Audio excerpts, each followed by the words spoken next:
Hello, everybody, and welcome back once more to Anime Yay or Nay. I am TheOutbackAl. I'm Yin&Jung. I'm Chibi Noob. And I'm NV Jitters. And we're back with more stuff for our Miyazaki month. We watched Castle in the Sky this week. Is this... This was one of his older ones.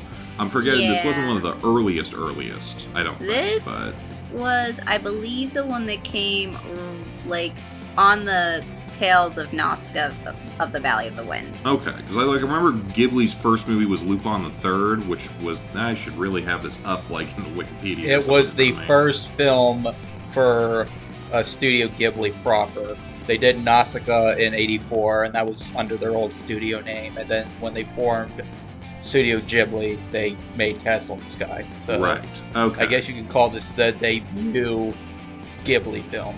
Yeah, kind of like, what's Trigger's first show? Kill la Kill. Yeah, but we all know that Gurren Lagann was, right? I was going to say, Gurren Lagann's the one that I think of when I think of, the Studio Trigger aesthetic. Yeah, it's technically still Gainax, I think.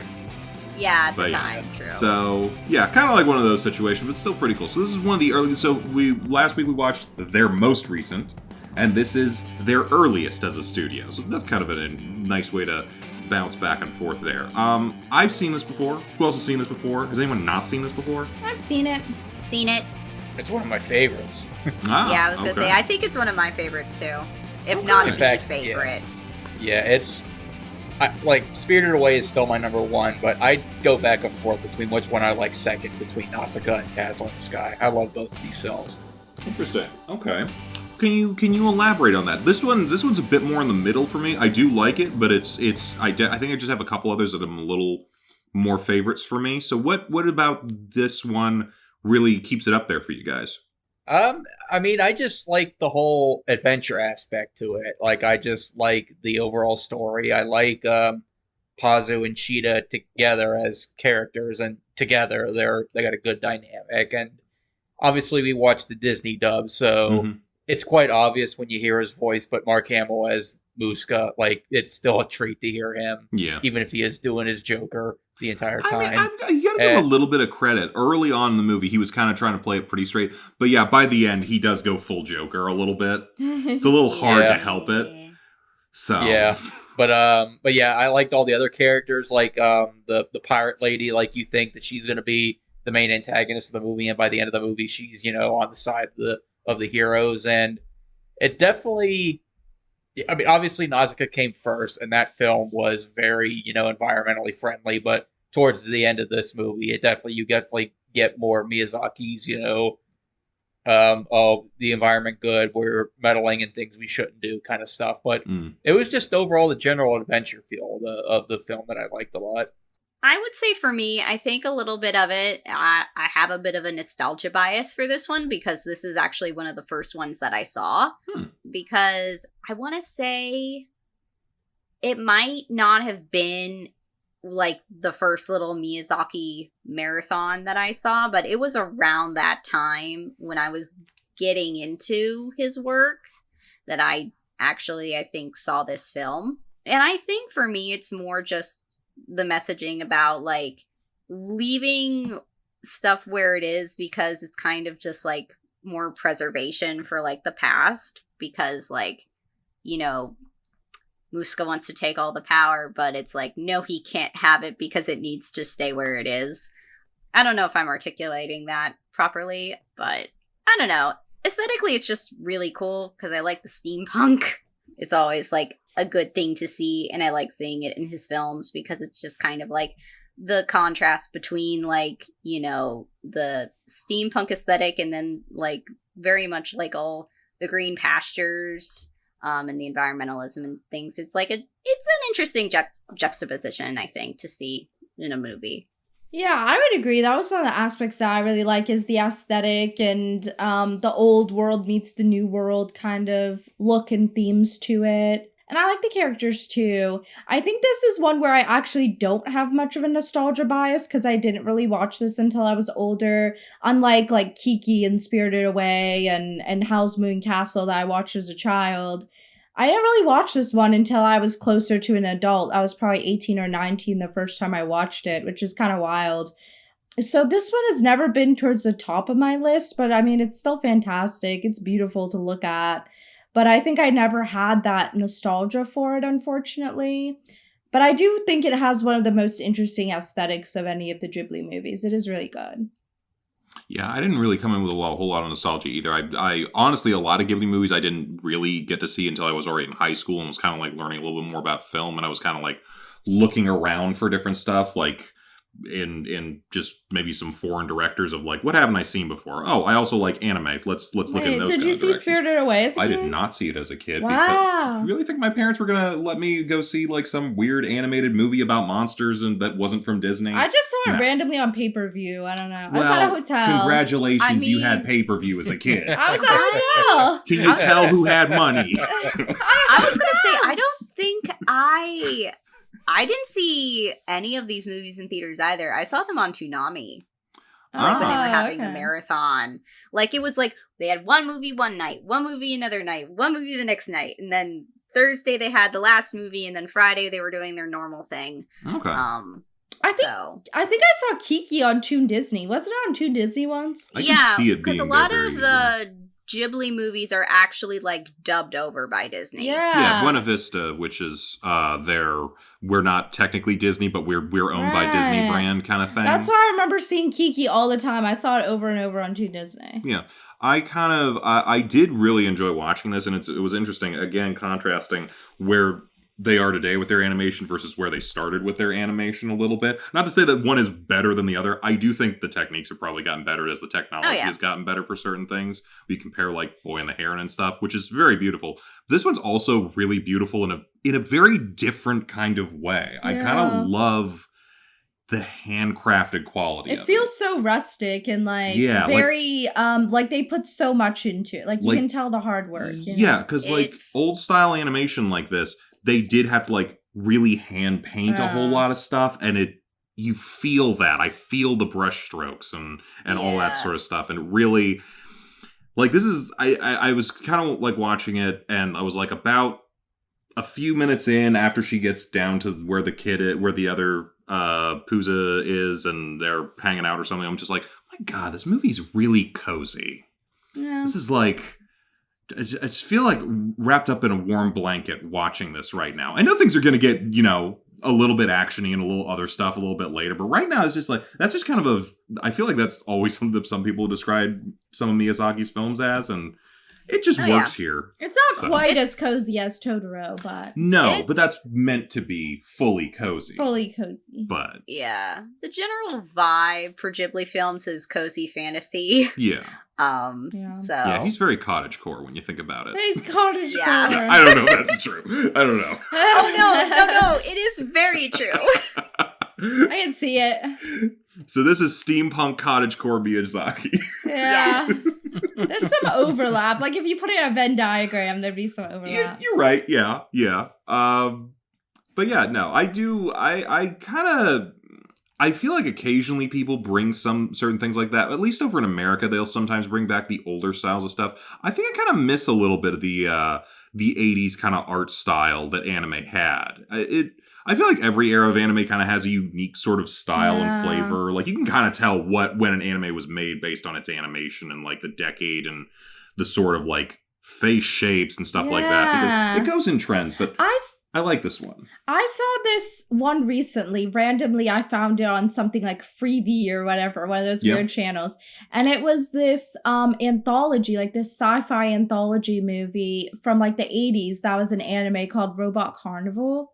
I don't know if anybody's ever heard of it. I feel like I've heard of it, but I don't think I've seen it. It was so interesting. Like the art styles, each episode in the anthology movie was made by a different director. Oh, that's cool. And you could see like the different styles. They were all very 80s, but it was like, and you could tell like the sketches and everything. I mean, it was very beautiful to watch. The one of the first ones that was about like an old man making a robot, kind of a Frankenstein thing. Like, I mean, just watch it. It's very, very like detailed. It's almost like, I don't know how to describe it, but it's a really, really interesting animation to see. Like the 80s stuff is so distinct and really, really good. Maybe we're gonna need to like months about different eras and see about That'd be that fun. maybe later. Yeah. We'll get Yeah. Taylor Swift involved. We'll figure it out. Um, But one thing I can say about any of Miyazaki's movies or Studio Ghibli films in general is you can tell it's a Studio Ghibli film. Yeah. Yeah. Because the art style, despite all of the many technological advances in how they produce the movies, they all still look the same. yeah, Yep. I mean, he keeps... And they always said, and they have different animation quirks. Like you could always tell when a character is running in a Studio Ghibli film, they have the same run cycle. Yeah. That's a bad thing. They always have like the big globby tears. Yeah. I will The say... water always looks goopy. Yes. And the food always looks delicious. Okay, that was the Yes. one thing I was going to bring up here. I don't think they had fully figured out their like I made the food, magic food looks amazing because like the food in here, yeah, it's okay. But I was seeing him like he made an egg, and I'm like, that's an egg. That's not a Miyazaki egg. Yeah, they I've didn't get to that I've point seen yet. I've seen this studio make eggs in the future, and future eggs are that's eggs. Oh no, they did peak egg when it was Calcifer who was cooking the egg. Oh yeah, and that's not going to be for a couple of years. So Peak eggs. you know they're on their way. They're on their way. Yeah. You know you got to wait for good eggs. hmm But yeah, so this I feel like most people have probably seen this movie. It's been around for so long. Actually, 3 years. It'll be like this will be a 40-year-old movie in 3 years. It's weird to think about. 2 years technically now. Oh God, it is 2024. Wait, did Fuck you say me. a 40-year-old movie? 1986. Wow, that's wild. Yeah. Wow. Yeah. So I feel like most people should know the story of this at this point. But yeah, it's a girl is being kidnapped by the military because she's got a magic stone that is going to take them to a magic city in the sky. And she escapes when a bunch of pirates attack the ship. She meets up with her kid in a mining town. I'm not entirely sure what they're looking for. Like it may be coal or something. Or some kind of... Maybe tin. I think I remember them mentioning that. But it is coal because I will say... partly inspired by Miyazaki's trips to Wales, where he witnessed the aftermath of the 1984 coal miners' strike. That's true, but I feel like they were bringing up other metals. It's not just not going well for them, is the main thing. And yeah, so people start coming after them.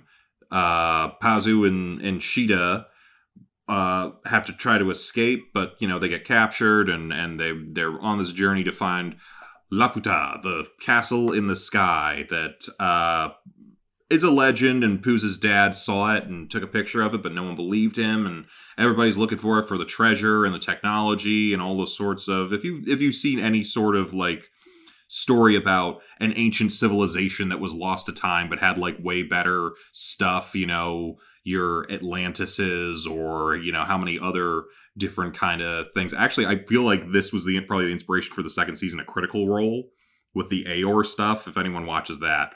And eventually they get there after pirate shenanigans and sky flying around stuff. It's honestly... We watched Treasure Planet recently. Yeah. It gives me those vibes. A little bit. And it, like, just in general, kind of gives me a bit of a Treasure Island vibe. Like, you have the thing that'll guide you to the place that no one can find and has all the riches that everyone wants. And when you get there, the whole thing falls apart because you're greedy, kind of thing. And I do like that. There's no villain as charismatic as Long John Silver, though. That's the problem that this movie might have. Not a problem, though. Everyone else is really great, though. So, but there are pirates. But Tim Curry. Tim Curry, yes, he and we can all say without any doubt in our minds, Muppet Treasure Island is the best adaptation of Treasure Island. Yes. Right? Yes. Right, Yin? But Treasure Planet, though. But Tim Curry, Yin. We've debated this for years. Yeah. Listen, and you still won't watch Atlantis, which is what really miffs me. I'm sorry, we're airing our grievances right now. Grievances. Oh my god. I love Muppet Treasure Island so much. Next on Anime Yay or Nay, Muppet Treasure Island. Honestly, Tim Curry is basically an anime character. He is. But anyway, Laputa. So, Yeah, if you don't know, like, I feel like the aesthetic, at least of like the robots and a lot of the other stuff in this is pretty famous. I know there's like statues of the robots somewhere in Japan, and Yes. yeah, so and they find the garden there, and the military shows up and starts wrecking everything like Atlantis. I feel like so many movies from our childhood were like based on this movie. Yeah. So like, Yep. Inspired by the island's name comes from Gulliver's Travels, and It also also- inspirations were Jules Verne's and Robert Louis Stevenson. yeah, of course it was.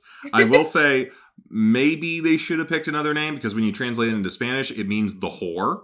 But you know, yeah. that's now I'm thinking of as Ron Burgundy. Why don't you go back to your home on Whore Island? Oh no. Yeah, some unfortunate naming conventions, I guess. This is not a thing. I know, like, but when she said her name was Sheeta, Mhm. I thought that was like a really bad cover name. Where he was like, "Oh, hey, what's your name?" And she was like, Sheeta. That's my name. Like, that's bad, I know, but it was just, I don't know. Someone else say something so I don't sound like a dick. I'm gonna be really honest. I always just assumed it was a nickname. Just like a shortened version of her name, which it turns out to be. I don't know. I kind of thought it was fine. But also, I was much younger when I first saw this movie, so my brain didn't automatically think that she might be swearing. I mean, every time they say la puta, you know, they are, kind of. A But, little bit. Yeah. weird thing, because I don't know, this was just like something else that I saw when I found out about the La Puta thing. Apparently the, you know the ad Got Milk? Yes. Apparently when they translated that into Spanish down in Mexico, Oh. it weirdly translated to, "Are you lactating?" Oh. Oh. So that one didn't Well, work either. I mean, Yeah. that also Got Milk? kind of, for one of the, there was a car that I think was made. The model name was called Nova, which means doesn't go in Spanish. Yeah. So it didn't get bought when it, made to the market there because it says doesn't go. So we're not going to buy it. Mazda made a La Puta car. Oh no. So in any Spanish Is it speaking Laputa or Laputa? La Puta, whatever. But you say it's La Puta, the whore, the prostitute. It's a whore wagon. No. Oh, we gotta get off the subject. Okay. Yes. Um, Back on the rails. back on the rails. There's no rails here. There's flying everything. I love the aesthetic of the steampunk sky pirate thing. That Treasure Planet. Okay, yes, and I feel like this is an aesthetic that not enough people maybe use, like blimps and shit. True. Woefully inefficient way to travel, but still. I mean, it's definitely something that's a little bit more niche, as far as like aesthetics are concerned. Yeah. I feel like that was a little bit more of a thing when, probably like back in the 60s, because that was still sort of like more futuristic. And actually like probably back in the early 1900s, because Well, that's when they were made. Yeah, so. There, it was futuristic. Mm-hmm. But It's just, blimp travel is just not a thing we think of anymore. And I feel like it'd be really cool. Well, yeah, I mean, I think there's a very small number of them anymore. If you've seen a blimp on TV, odds are it's always been the same blimp, I think I heard somewhere. But yeah, I'm trying to think here. Like, what should we be talking about? Because, like, the as always, the art's beautiful. I think it's beautiful in a different way than it always is today, which is something you can just kind of be nostalgic about, I guess. But you can also kind of study a little bit. Like, if you study any types of things of like old animation of like how they used to have to make these things, you can kind of like look in some of them and be like, oh yeah, no, I know how they would have done that, or this is kind of interesting. But that's like kind of like a behind the scenes filmmaking kind of stuff that you can look into more. It's fun. The music is, as always, great. I think I guess I will. I guess I can say the one nitpick I have with the movie. Mhm. I think the dub voice cast is really good. The only negative, and this isn't even a negative, it's kind of like a nitpick. The guy who plays Pazu, James Vanderbeek. You mean Dawson from He Dawson's doesn't- Creek? Yeah, I'm looking up the cast now. Yeah, he doesn't really sound like a young boy or a No. preteen Well, boy. Well, He sounds I- like an adult. Yeah. Like mean- he doesn't change his voice at all. Here's the thing. That is just what they do with any of these movies. They always cast an older male actor to play like the lead boy character. However, a lot of the Ghibli actual like initial actors, like especially for like young male children, they're all women. Yeah. You get a much So- better, higher pitched voice. That's just a thing with Disney. They normally do that. I mean, I don't always think that that's that much of a problem if you have a voice actor who, like, knows how to be, like, a voice actor and do different kind of characters and stuff. I think what part of the problem is sometimes Disney is that they're just like, no, we need names, so we'll get actors with names who aren't necessarily always voice actor types who can do a whole lot. So you can always tell who a lot of them are. Yeah. But then you have a couple people in here who actually are voice actors, like Mark Hamill or Jim Cummings, or I'm pretty sure one of the soldiers was John DiMaggio. But Probably. it would have been an extra kind of thing. But you can kind of tell who some, like, Cloris Leachman is pretty easy to spot as Dola, but she's also fantastic because she's Cloris Leachman, so. Yeah. Anna Paquin was Sheeta, Mm-hmm. so that's, I guess, another character with a dumb S name. That she played, other than what's her face in True Blood. See here. So Inigo Montoya is also here, as is the rabbit from what was that one with the schnitzel? Oh, Hoodwinked. Hoodwinked, that was it. Tress MacNeille, I've always loved her from Babs from Tiny Toons and Dot from Animaniacs. She's great. Yeah. She does Yeah, Mom. Debbie Derryberry. That's how you pronounce That's her a hell of a last name. Berry. Jimmy Neutron. Yeah. Someone got a brain blast on that one. Yeah, a Yeah. lot of good people. And apparently Andy Dick was in the movie and he wasn't annoying. He was So the I rabbit. guess that's good. Well, he was one of the sons Oh. of Cloris Leachman, so, you know. Yeah. Yeah. No, a lot of good people. Just, hey, cast a child to be the child, maybe. Are they starting to do that more? I feel like it depends. Who was... Like, it really depends on, I think, the kid's range. I think. I know when they did the redub of My Neighbor Totoro, they got Dakota and Elle Fanning, and that was years ago. And so when they recorded it, they Yeah. were kids. Yeah, like, and the thing is like they're sisters, so Yeah. for them that actually like it helps them like play off of each other a lot, so it comes off like really genuine, which is great.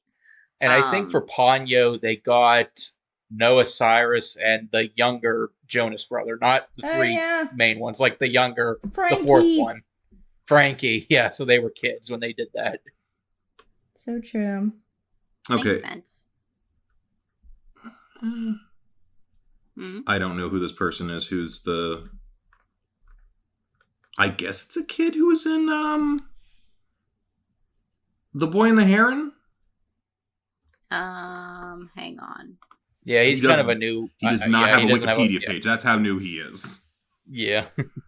I honestly can't even remember what the voice for that kid sounded like. To be fair, he did not talk very much. That's part of the thing, I guess. Okay. But we mostly remember Robert Pattinson. Yeah. But Why does that name sound familiar? I thought the same thing, and then I think, am I just thinking of the Disney movie Luca? Hang on. I don't know. Yeah.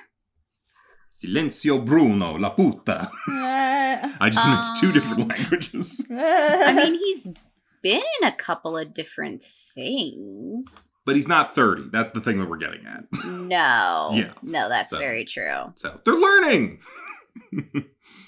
Yeah, but I don't know. This is, I think, yeah, Envy, you said earlier, this is like the fun adventure movie, and it really is. It is just kind of a nice time to just like sit back and go on like a crazy adventure with sky pirates. Probably some of the nicer pirates that we've met, but you know. I mean, I guess I do have to ask one question. I didn't mind this when I watched the movie, but spoiler alert for the audience. At the end of the movie, when things go ape shit, how did you guys feel about that? Because most of the movie was just like your standard, you know, action adventure type movie, and at the end it gets kind of trippy at the end. How did you guys feel about that ending? It's about par for the course. I feel like anytime you have any story like this where you have the ancient civilization, well, why did they go underground? Usually because of a super weapon that they were like, well, we can't use this or it destroyed them kind of thing. Of course you're going to activate it, and then it's going to cause a ton of problems, and then the natural conclusion, whether you cause it or it's just caused by happenstance, yeah, the place needs destroyed because you can't... They have a nuclear weapon on that thing. You can't just let them fly around with that bitch. No. Yeah. So, I mean, yeah, it seemed pretty par for the course and the natural conclusion to that kind of story. Yeah. I mean, it's kind of like, I don't know, like you're searching for like a lost city of gold, and then turns out something about it is bad, and then so you just let it be. Yeah, we go because back it's better to just leave it go. Yeah, we go back to Treasure Island or how many others. There's always a trap. There's always a catch. There's always a thing. And then people choose greed over either self-preservation or friendship or whatever the particular theme is meant to be for the story. And, you know, you die. It's Indiana Jones. Yeah. That's also another great adventure thing that we could add a little bit of flavor in here too. Yeah, absolutely. Yeah, overall, just a really solid adventure flick. Yeah. I think, what else did I want to say? Oh, I know what I wanted to talk about, but Kozi's not here, and they're the one who would have really got this. So, Okay. First off, I think it's a little unfortunate that the Castle in the Sky had to fly so far up, because I guarantee you in the upper atmosphere, all the animals that they were like so worried about in that garden, they're all dead. They can't breathe up there. That's a shame. But we did get to see a look at the planet that they're on. And we got to see, like, the curvature of I'm not going to call it Earth. I don't know that it's necessarily Earth. And it looks like it's mostly ocean with a strip of land going around the top of it. And I've only ever seen one other planet like that. One Piece. I'm pretty sure Castle in the Sky exists in the world of One Piece. Is I that could believe just it. the Grand Line? Is that what that is? No. It's just the strip of land. No. The land is the continent that goes around it. The Grand Line is a strip of ocean that is protected on its northern and southern side by just the worst possible storms and winds, which there's a lot of storms and winds. I'm just throwing it out there, going around this place. What if the city of the whore in the sky was the One Piece all along? Wow. You can make the argument. I think I can. And I am going to make that argument. At the end of the Grand Line, they're going to find a tree floating up near the moon. Probably. Possibly. Certainly going to be an interesting ending. I don't know how satisfying people will find it if they've been, like, on One Piece for that long. I'm probably very wrong about everything I'm saying, but I don't really care because it's kind of funny. Well, I mean, there is a remake coming out in the future, so maybe they'll change that. Of Laputa or One Piece? Because One Piece is going to take forever. One Piece. Yeah, they are making a new anime out of it. Why? The first one's not done. I know. Exactly. Because the Netflix show was so successful, which studio is remaking it, but they're cutting out all the filler this time. Wow. They only had like well... Later on, I feel like they have more filler, right? Here's my thing, because filler gets defined in different ways. There's anime that has filler like Naruto, where it's like, oh yeah, these whole episodes don't exist in the manga, then they shouldn't, blah, blah, blah. But then that's what people said in One Piece. But then there's literally anime exclusive arcs and episodes. Yeah. I understand that, but when you actually look at the percentages for One Piece, I think it's only like 15% is filler, which is It's or maybe less significantly than less that, than like Naruto. 10%. That's Like when you consider how many episodes there are, crazy. that's crazy low compared to some other shows. But then there's other ways of extending certain things, like Dragon Ball Z, which didn't necessarily have a ton of filler episodes, but they bloated a lot of their episodes with padding, which is technically not filler, but is kind of filler when you think about it. It's time filler. Yeah. So when they made Kai, it was like, oh, this is much shorter. So I think that's what they're gonna do. So They're basically doing, their capital. They're I don't know if this was in the development before the live action show, but I think the live action show kind of pushed them to greenlit the remake. So they're gonna like streamline it. I guess we don't know much about it. They just announced it last month, but Interesting. yeah, it's and you're gonna love this. The title of the show is called The One Piece, not One Piece. The One Piece. As Justin Timberlake said in The Social Network, drop the. So they're going to be running at the same time as the original show, or are they dropping the original show? I think they'll run at the same time. Assuming the show is still going, they would keep both shows. Yeah, I hear that. What if they both end at the same time? I hear that Oda is in his final arc of One Piece, but how far that arc goes, who the hell knows? He's been in the final arc for so long, though. True. So I still have time to catch up, is what you're saying. Yes. If you want to die, yes, go right ahead. I'm just going to assume that Castle in the Sky is the true ending of One Piece. Yep, that's what we're going with.